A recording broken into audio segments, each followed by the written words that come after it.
जब दोबारा हादसा हुआ तो जब सामने किक्कर नज़र आया तो मैंने कलमा पढ़ लिया था, ला इलाहा इल्लल्लाह मोहम्मद रसूलुल्लाह। मैं नीचे भी कर सकता था कि रेडियो के ऊपर चढ़ जाती, मैं बच जाता। जब ये इनको देखता हूँ तो फिर मौत के सामने चला जाता हूँ दोबारा।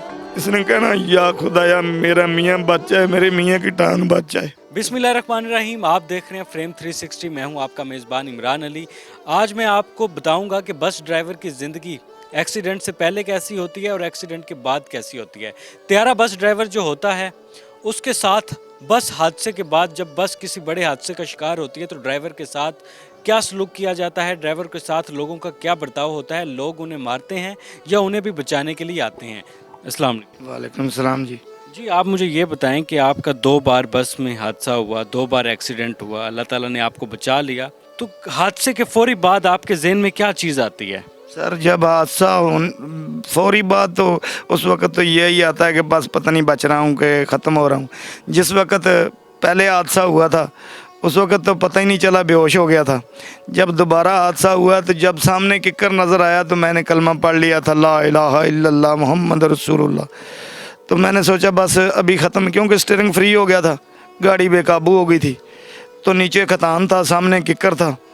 वो सामने जब मौत नज़र आई तो कलमा पढ़ लिया मैंने भी, और एक सवारी भी बीच में बैठी थी, उसने भी कलमा पढ़ लिया, उसकी आवाज़ भी मुझे सुनाई थी। बस ऐसे एक्सीडेंट हो गया, गाड़ी किक्कर में लग कर गिर गई।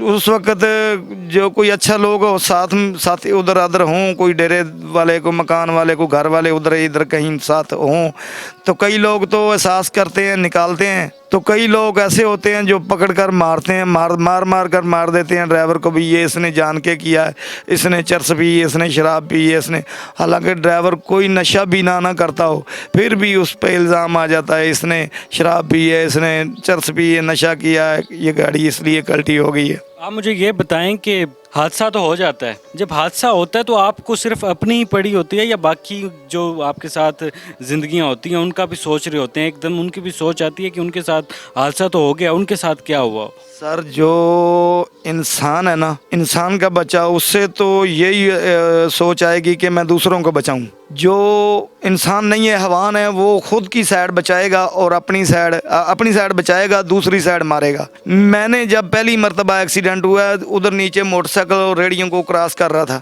मैंने उनको बचा दिया और ख़ुद अपनी जान दाव पे लगा दी। सामने ट्राला आ रहा था, मैं नीचे भी कर सकता था कि रेडियो के ऊपर चढ़ जाती, मैं बच जाता, लेकिन मैंने नहीं ऐसा किया। मैंने सीधी जाने दी उसको, ट्राले में लगकर मेरी टांग टूट गई और मेरे पीछे एक सवारी बैठी थी, उसकी भी काट गई, क्योंकि मेरे वाली जो सीट थी ना वो उखड़ कर उसकी टांग कट गई थी। तो हमारा तो यही ज़हन था कि किसी को नुकसान ना पहुँचे।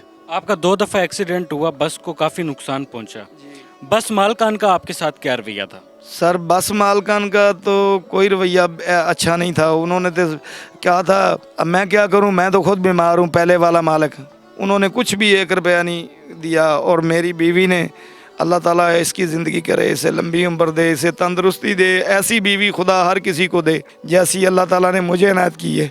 इसने लोगों के बर्तन मांझ कर मुझे 2 सालों में फिर दोबारा खड़ा किया। डॉक्टर कहते थे टांग काटनी है, लेकिन इसने रो रो कर जाते भी दुआएं मांगनी, आते भी दुआएं मांगनी। इसने कहना, या खुदाया मेरा मियाँ बच जाए, मेरे मियाँ की टांग बच जाए। इसने लोगों के बर्तन धो कर मुझे दोबारा पाँव पे खड़ा किया।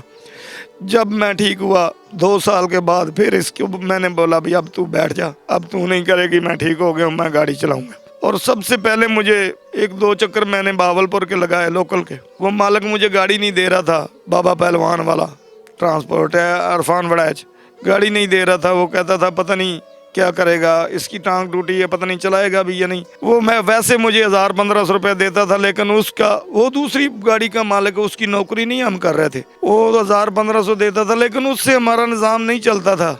महीने के बाद वो देता था। जब गाड़ी पे जाऊँ तो 5000-4000 चक्कर का मिलना 2 दिन का, तो वो 1 महीने का 1500 देता था, उसका नहीं निज़ाम चलता था। जिसकी गाड़ी में चलाता उसने 1 रुपया नहीं दिया। तो मैंने उसको बोला, चोर साहब मुझे गाड़ी पे भेजें, ऐसे मेरा निज़ाम नहीं चलता मेरे बच्चों का, मुझे गाड़ी पे भेजो। उन्होंने गाड़ी पे भेजा। पहली दफ़ा ही मुझे कराची की गाड़ी मिल गई। सादकाबाद के 2 चक्कर लगाए, फिर कराची चलाने लगा। घर वाले भी परेशान भी, तू अभी ठीक हुआ है, तू इतनी लंबे सफ़र वाली गाड़ी चलाने लगा। लेकिन क्या करता, इन मासूम बच्चों की वजह से जाना पड़ा। मेरा भी दिल नहीं करता जाने को, लेकिन जब ये इनको देखता हूँ तो फिर सब दर्द भूल जाते हैं और सामने चला जाता हूँ, फिर मौत के सामने चला जाता हूँ दोबारा।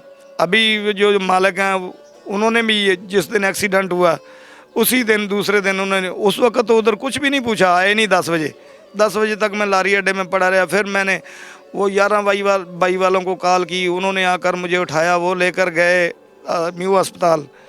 उन्होंने मेरी पट्टी पुट्टी करवा के उधर से वापस भेजा तो मैं घर आया। फिर जो मालिक है वो उन्होंने फ़ोन किया, हाँ भाई तारिक, गाड़ी पे चक्कर लगा सकते हो या नहीं। मैं कहा माशाल्लाह, मैं घर में मंजी पे चारपाई पे पड़ा हूँ, तू कह रहा है चक्कर लगा सकता। तकरीबन 2 माह फिर पड़ा रहा हूँ। अब फिर कुछ थोड़ा सा सीधा पदरा हूँ। ये रक्षा लिया है 1,80,000 का किस्तों पर, इसकी भी 8 किस्तें शार्ट हैं, तो ये भी नहीं चला सकता।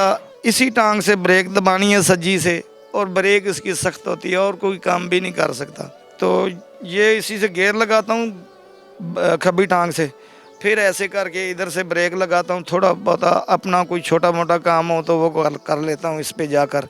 और सवारी वाला स्पीड में बैठती है सवारी, जल्दी वाली होती है, वो नहीं हमारे साथ बैठती। हम बिल्कुल नकारे हो गए हैं सर। अच्छा, मुझे आप ये बताएं कि आप कह रहे हैं कि जब आप बस चला रहे थे, आप रोज़ का 4 से 5 हज़ार रुपया कमा रहे थे जी।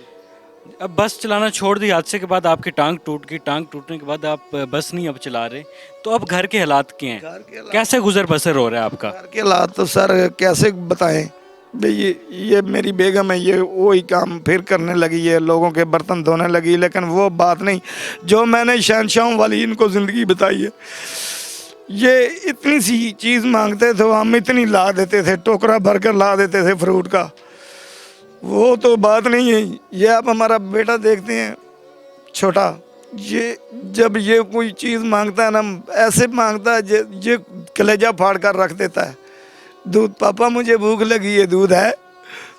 तो मेरे पास दूध भी नहीं होता, फिर ऐसे जैसे कलेजा फटता है। ये कह रहे हैं जी, जब ये बस चला रहे थे, रोज़ का 4 से 5 हज़ार रुपया कमा रहे थे, शहंशाहों वाली ज़िंदगी गुजार रहे थे, अपने बच्चों की हर ख्वाहिश पूरी कर रहे थे। लेकिन जब कहते हैं कि अब जो हालात चल रहे हैं, एक्सीडेंट के बाद अब बस तो नहीं चला सकता, घर के हालात इतने ख़राब हो गए हैं कि जब कोई बच्चा ख्वाहिश करता है तो मेरा कलेजा चीर जाता है। वो बच्चे की ख्वाहिश मैं पूरी नहीं कर पाता तो मैं बहुत दुखी होता हूँ, इनका कहना है। तो अगर कोई साहिब हैसियत भाई या हमारी कोई बहन देख रही है हमारी ये वीडियो, तो उनसे रिक्वेस्ट है कि इनकी हर मुमकिन जो मदद है वो की जाए, ताकि ये अपने बच्चों का घर बैठ के इज़्ज़त के साथ पेट पाल सकें। अगर आप कोई माली तौर पे इनकी हेल्प करना चाह रहे हैं वो भी आप कर सकते हैं।